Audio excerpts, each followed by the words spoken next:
Nos bastidores da consciência, milhares de escolhas silenciosas determinam o enredo da vida antes mesmo do primeiro ato começar. A forma como os dedos pressionam o despertador, o caminho escolhido para evitar um colega no corredor, o tom que antecede uma resposta importante. Esses são os roteiristas invisíveis da existência. Chaplin compreendia que a genialidade cênica morava nos detalhes. Um movimento de sobrancelha valia mais que discursos. O drama humano se desenrola nesses microgestos acumulados. Um sorriso automático aqui, um sim por conveniência ali. E de repente a vida assume um enredo que nunca foi conscientemente assinado. O grande paradoxo: essas escolhas microscópicas têm mais poder dramático que as chamadas decisões importantes, justamente por passarem despercebidas na bilheteria da atenção. Reconhecer esse palco íntimo é o primeiro ato de rebelião contra o script automático. Quando começamos a iluminar esses cantos escuros do processo decisório, descobrimos que sempre houve um teatro particular onde éramos ao mesmo tempo o ator desleixado e crítico ausente. A mudança genuína começa nos ensaios dessas cenas cotidianas que ninguém vê, exceto nós mesmos. Por trás das cortinas da mente, velhos roteiros familiares continuam sendo reproduzidos como peças amadoras. Esses diretores fantasmas, medos ancestrais, crenças herdadas, traumas não curados, insistem em filmar o presente com lentes do passado. Chaplin transformou sua história de pobreza em arte justamente porque descobriu como trocar esses filtros mentais. A comédia trágica se revela quando percebemos quantos de nossos livre-arbítrios são meras réplicas de decisões tomadas por versões anteriores de nós mesmos. O hábito de evitar conflitos, a tendência a se sabotar perto do sucesso, os padrões repetitivos nos relacionamentos, todos esses são sintomas de uma direção terceirizada. O verdadeiro mistério não é porque cometemos erros, mas porque insistimos nos mesmos erros com roupagens diferentes. Assumir o controle da produção exige um tipo especial de coragem. A disposição para desmontar cenas premiadas que já não servem. Aquela defesa que funcionou na infância, aquela máscara que protegeu na adolescência, agora são obstáculos à evolução do personagem principal. O desafio é claro. Continuaremos como atores obedientes ou ousaremos pegar o megafone da própria narrativa? Diálogos internos correm como um teleprompter invisível, ditando respostas antes mesmo que as perguntas cheguem. Não sou bom o suficiente. Melhor não arriscar. Isso não é para mim. Essas falas fantasmas limitam o repertório emocional mais do que qualquer crítica externa. Chaplin, o mestre da comunicação sem palavras, sabia que os silêncios entre os pensamentos revelam mais que as palavras. Os grandes dramas pessoais nascem dessa colisão entre os scripts impostos e as histórias que gostaríamos de viver. Um pai autoritário vira um diretor interno permanente. Uma humilhação pública transforma-se em roteiro para futuras interações. Um talento negado na infância torna-se o papel que nunca ousamos desempenhar. A tragédia não está no sofrimento original, mas na repetição compulsória desses enredos. Reescrever requer ouvir atentamente os sussurros do palco mental. Quais frases voltam como refrões indesejados? Quais cenas são evitadas por medo de reprise? O poder de criação surge quando paramos de aceitar esses textos como verdades e começamos a editá-los como rascunhos, imperfeitos, mutáveis, sempre passíveis de novas versões. As réplicas mais convincentes são aquelas que repetimos para nós mesmos sobre como o mundo funciona. Esses cenários mentais, rígidos como sets de filmagem, determinam quais possibilidades sequer consideramos. Chaplin revolucionou o cinema porque ousou questionar não apenas os personagens, mas os próprios cenários da comédia humana. Vivemos reagindo a ontem em um mundo que já mudou. O chefe que exigia perfeição já se foi, mas a autocobrança permanece como cenário psicológico. A escassez da juventude já terminou, mas a avareza emocional continua em cartaz. Esse descompasso temporal cria a sensação surreal de estar atuando em várias épocas simultaneamente. Um pé no presente, o coração no passado, o medo no futuro. Redesenhar esses espaços mentais exige a coragem do cenógrafo que destrói seus próprios sets. O que parecia um palco permanente revela-se apenas armações de madeira e tinta. Quando começamos a questionar a solidez dessas construções, descobrimos o poder mais assustador e libertador. O de trocar os fundos antes mesmo que a cena termine. Em algum lugar entre os assentos da consciência, uma versão observadora assiste impassível à própria vida como espetáculo alheio. Essa testemunha silenciosa, que Chaplin tão bem retratou em seus personagens fora do sistema, é a chave para transformar experiência em sabedoria. Enquanto nos perdemos em monólogos dramáticos, ela já conhece o desfecho. A grande armadilha da autoconsciência é confundir o crítico interno com essa plateia sábia. O primeiro é cruel e parcial. A segunda, imparcial e compassiva. Um foca nos erros de atuação. A outra, na coerência do enredo como um todo. Desenvolver essa distinção é como aprender a diferença entre um detrator nos fundos do teatro e um mentor na primeira fila. Cultivar essa perspectiva espectadora permite o milagre da autorreflexão sem autocrítica. De repente, os tropeços viram cenas engraçadas, os conflitos transformam-se em momentos de virada, e até as tragédias adquirem a beleza sombria do drama shakespeariano. A vida continua sendo vivida com intensidade, mas agora com a segurança de que alguém está tomando notas para o próximo ato. Personagens sociais se acumulam em nosso guarda-roupa psicológico como fantasias usadas em peças esquecidas. O traje de filho obediente, o uniforme de profissional perfeito, a máscara de sempre forte. Cada um desses figurinos molda gestos e falas de formas que nem percebemos. Chaplin transformou o chapéu coco e o bigode em ícone justamente porque entendeu o poder simbólico dos adereços. O perigo surge quando essas vestimentas psicológicas se colam à pele. O executivo que não sabe mais distinguir entre seu terno e sua identidade. A mãe que se torna irreconhecível sob as camadas do papel materno. O artista que confunde persona com essência. Esses disfarces úteis em certas cenas transformam-se em prisões quando usados em todos os atos. O processo de libertação começa com um simples questionamento. Quem eu seria sem este personagem? Não se trata de negar os papéis sociais, mas de lembrar que eles são roupas, não pele. O verdadeiro eu não é o ator nem os personagens, mas a consciência que pode vesti-los e despir-se deles conforme necessário. A vida exige a paradoxal habilidade de seguir um roteiro enquanto permanece aberto ao acaso. Chaplin, mestre da improvisação dentro de estruturas rígidas, sabia que a genialidade mora na interseção entre disciplina e espontaneidade.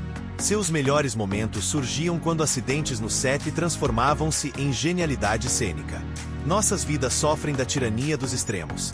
Ou nos agarramos a planos rígidos como atores novatos esquecendo suas falas, ou nos abandonamos ao caos como artistas bêbados no palco. O equilíbrio está em desenvolver estruturas flexíveis, hábitos que criam espaço para criatividade, metas que permitem rotas alternativas, relacionamentos com margem para autenticidade. Essa dança entre preparação e entrega é a essência da maturidade existencial. Como um jazzista que domina escalas para depois esquecê-las, precisamos internalizar certas estruturas justamente para transcendi-las. O controle serve à liberdade, não à prisão. Os melhores vilões não estão nos scripts, mas nas didascálias invisíveis que nós mesmos inserimos. Não mereço. Vai dar errado. Melhor não tentar. Essas falas sutis direcionam cenas de fracasso com precisão cirúrgica. Chaplin transformou a autossabotagem em arte, mostrando como o homem e a máquina podem se destruir mutuamente. A autossabotagem mais perigosa vem disfarçada de realismo. Ela sussurra que estamos sendo prudentes quando na verdade estamos apenas repetindo padrões de recuo. Vestida de humildade, esconde medo do sucesso. Mascarada como perfeccionismo, impede a conclusão de qualquer obra. Reconhecer esses roteiros ocultos exige a coragem do dramaturgo que revisa suas próprias obras-primas. Quais cenas sempre terminam no mesmo clímax de frustração? Que diálogos internos precedem os momentos de recuo? A verdadeira revolução começa quando nos tornamos espiões de nossos próprios processos criativos, ou melhor, destrutivos. Dinheiro nunca é apenas dinheiro. É o cenário físico de nossos conflitos internos. Chaplin, que viveu da pobreza extrema à riqueza obscena, entendia que nossa relação com o capital conta histórias mais profundas sobre poder, merecimento e identidade. As mesmas pessoas que ensaiam meticulosamente para uma apresentação profissional deixam suas finanças ao acaso, como se dinheiro fosse um ator secundário em sua peça. Gastos impulsivos revelam um desejo de preenchimento emocional. Acumulação compulsória fala de medos ancestrais. Negligência financeira muitas vezes espelha a autoestima fraturada. Transformar essa relação exige encarar as finanças como espelho, não como fim. Cada decisão econômica é uma cena pequena no drama maior de quem acreditamos ser e do que achamos que merecemos. O palco bancário revela verdades que o palco social esconde. 10. Comédias não intencionais. Nossos padrões mais ridículos seriam hilários se não fossem trágicos. A pessoa que paga terapia para falar de seus problemas, mas cancela sessões quando o tema dói. O workaholic que acumula fortuna para ter liberdade, mas esquece como usá-la. Chaplin tornou-se gênio ao mostrar o humor na contradição humana. Essas comédias involuntárias surgem da desconexão entre nossos valores declarados e nossos comportamentos reais. Professores de relacionamentos solitários, gurus de produtividade cronicamente atrasados, nutricionistas que se alimentam mal. O abismo entre o que ensinamos e o que vivemos fornece o material mais rico para a comédia da vida real. Rir dessas contradições não é desprezo, mas libertação. Quando conseguimos ver o aspecto cômico de nossos padrões, ganhamos alavanca para mudá-los. Afinal, ninguém quer ser personagem permanente numa comédia pastelão, a não ser que essa seja realmente a escolha consciente. As cortinas do palco emocional se abrem para um espetáculo onde todos os sentimentos são atores convidados, mas alguns insistem em roubar a cena. Chaplin dominou a arte de retratar alegria e melancolia na mesma expressão, revelando como as emoções raramente aparecem sozinhas. Nossa dificuldade começa quando confundemos os personagens com o enredo principal. Raiva, medo e tristeza não são falhas na produção, são elementos dramáticos essenciais. O problema surge quando permitimos que um único ator emocional monopolize o espetáculo, como um diretor inexperiente. Muitas vezes damos muito tempo de cena às emoções mais barulhentas, enquanto sussurros importantes são abafados. A sabedoria emocional consiste em aprender a dirigir esse elenco turbulento. Quando a raiva exigir um monólogo interminável, podemos cortar para uma cena de curiosidade. Se o medo insistir em seu drama, iluminamos o palco com a presença calma da aceitação. Cada emoção tem seu lugar, mas nenhuma deve dominar permanentemente o teatro da mente. 12. Câmeras escondidas. Nosso inconsciente filma continuamente cenas que a consciência sequer percebe como significativas. Um olhar lateral, um tom de voz específico, um microgesto de rejeição, esses takes invisíveis editam-se em narrativas profundas. Chaplin transformou objetos cotidianos em símbolos poderosos justamente porque entendia essa linguagem subliminar. Essas filmagens ocultas explicam por que certas situações desencadeiam reações desproporcionais. O chefe que levanta a sobrancelha é exatamente como o pai crítico. O parceiro que usa a mesma entonação da ex-pessoa amada. São flashbacks emocionais que passam sem aviso no cinema mental, desencadeando roteiros antigos. Tornar-se consciente dessas lentes invisíveis é como ganhar acesso à sala de edição da própria psique. De repente, podemos revisar as tomadas, questionar os ângulos escolhidos, até ressignificar completamente o material bruto da experiência. O passado não muda, mas seu enredo pode ser reeditado. Nossos padrões repetitivos dançam uma valsa desengonçada que insistimos em chamar de livre-arbítrio. Chaplin transformou tropeços em passos de dança, revelando a ordem oculta no aparente caos. Nossas vidas seguem coreografias invisíveis, rituais matinais, sequências de autossabotagem, duetos relacionais sempre iguais. Essa dança torna-se visível quando observamos os loops comportamentais. Sempre os mesmos argumentos com diferentes pessoas, idênticos erros em contextos diversos, padrões cíclicos de avanço e recuo. São passos aprendidos tão profundamente que parecem naturais, embora nos levem constantemente contra as mesmas quinas emocionais. Mudar requer primeiro desacelerar a música interna para perceber a coreografia. Qual passo leva inevitavelmente ao tropeço? Em que momento exato a dança se desequilibra? A liberdade começa não na negação da estrutura, mas na conscientização de seus movimentos. Só então podemos improvisar novos passos. Nossos palcos mentais estão cheios de cadeiras reservadas para críticos imaginários. Pais internalizados, ex-parceiros, professores do passado, todos ganham espaço gratuito na cabine de direção. Chaplin satirizou essa busca incessante por aprovação em Luzes da Ribalta, onde o artista se torna refém do amor do público. Esses direteres fantasmas são especialmente cruéis porque falam com nossa própria voz. Você deveria disfarçado de sabedoria. Mas o que vão pensar vestido de cautela. Eles dirigem nossas cenas não pelo que é verdadeiro, mas pelo que é seguro, ou pelo que foi seguro em outro ato de nossas vidas. Recuperar o controle criativo exige um exercício diário de revogação de credenciais. Quem realmente merece assento nessa cabine? Quais vozes ainda têm contribuição válida para a obra que estamos criando hoje? A maturidade emocional chega quando nos tornamos os únicos diretores de nosso próprio espetáculo. Nossa obsessão por desfechos perfeitos nos leva a encerrar processos prematuramente. Chaplin recusou-se a fazer de O Grande Ditador uma comédia leve, insistindo num final que misturava esperança e melancolia, assim como a vida real. Nós, por outro lado, frequentemente interrompemos nosso crescimento emocional no primeiro sinal de conforto. O vício em finais felizes imediatos explica recaídas, abandonos e frustrações. A dieta interrompida ao primeiro quilo perdido, o relacionamento sabotado quando a intimidade cresce, o projeto abandonado diante do primeiro elogio. São atos finais prematuros em peças que mal começaram. Reconhecer essa armadilha é entender que transformação genuína raramente tem arcos narrativos limpos. Os melhores desenvolvimentos de personagens são cheios de reviravoltas, recuos e momentos de dúvida. O verdadeiro final feliz não é um destino, mas a coragem de continuar atuando mesmo quando o roteiro não garante recompensas. Mecanismos de defesa atuam como scripts alternativos que pulamos quando o medo paralisa o elenco principal. Chaplin usava a pantomima para mostrar como gestos de proteção podem se tornar prisões. As mesmas mãos que afastam o perigo também bloqueiam a conexão.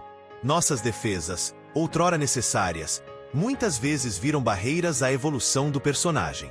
Esses roteiros emergenciais são reconhecíveis por sua rigidez. A piada que desvia qualquer conversa séria, o silêncio que congela diálogos difíceis, a fuga para o trabalho quando a intimidade assoma.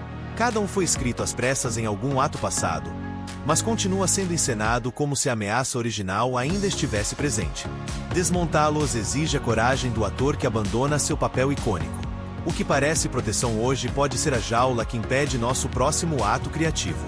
Quando revisamos esses scripts com os olhos do presente, muitas vezes descobrimos que o perigo já deixou o teatro. Só o monólogo de defesa permanece. A angústia moderna surge de uma incapacidade de ajustar as lentes da percepção. Chaplin alternava entre closes íntimos e planos gerais, mostrando como o significado muda com o enquadramento. Nós, presos em zoom constante, perdemos a capacidade de alternar perspectivas. Tudo é primeiro plano ou tudo é paisagem distante. Alguns vivem tão próximos de seus problemas que cada ruga vira um abismo. Outros se distanciam tanto que suas próprias vidas parecem filmes alheios. O equilíbrio está em dominar o controle do zoom mental. Aproximar-se para sentir, afastar-se para compreender, focar nos detalhes sem perder o enredo maior. Essa habilidade transforma dramas em cenas passageiras. O que parece um fracasso épico em close torna-se um momento de aprendizado no plano geral. A ansiedade que parece difusa à distância ganha contornos manejáveis quando aproximada com coragem. A vida não muda, só nosso modo de filmá-la. Memórias não são arquivos, mas roteiros em constante reescrita. Chaplin refilmou cenas inteiras para capturar a essência que buscava. Nós podemos fazer o mesmo com nossos momentos decisivos. Aquele fracasso escolar, a rejeição traumática, o sucesso que surpreendentemente não trouxe felicidade. Todos aguardam uma nova interpretação. Esse processo não é revisionismo histórico, mas reconhecimento de que o passado é um diálogo, não um monólogo. O que consideramos fatos consolidados são na verdade narrativas abertas à reinterpretação. A mesma cena de humilhação pode transformar-se em origem da resiliência. O amor perdido pode revelar-se lição necessária. Quando dominamos essa arte, tornamo-nos diretores de nossa própria história. Não apenas atores presos a um enredo imutável. Cada revisão honesta liberta a energia presa em velhas interpretações, energia que pode alimentar nossos próximos atos. A sociedade insiste em nos apresentar como produtos acabados, o bem-sucedido, o fracassado, o talentoso, o comum. Chaplin resistiu a esses rótulos até o fim, reinventando-se quando todos esperavam que repisasse velhos sucessos. Nossa verdadeira maturidade começa quando percebemos que não há papel final, só diferentes fases de uma carreira longa. Essa ilusão de conclusão é responsável por crises desnecessárias. O ator que acredita ter atingido o ápice teme a decadência. O que se vê como fracassado não percebe que está apenas no segundo ato.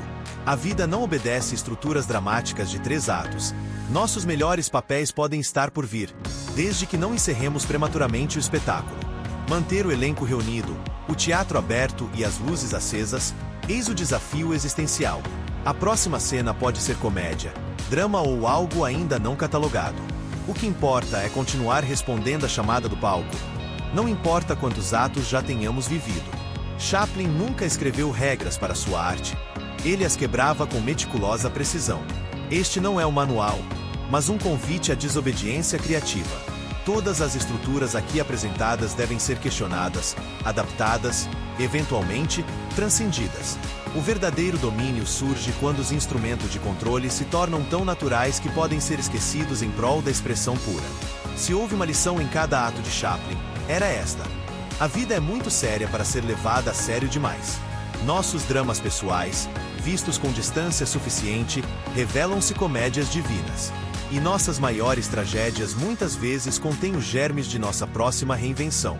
O palco está montado. O público invisível espera. A única pergunta que resta é: qual personagem você escolherá interpretar agora que sabe que pode trocar de papel a qualquer momento? O que você vai reescrever primeiro no roteiro da sua vida? Marque #MeuAtoDeMudança e compartilhe qual cena você decidiu refilmar hoje. Não esqueça de salvar este guia. Toda grande transformação merece uma sequência. E lembre-se, o Oscar da sua vida só tem um jurado: você.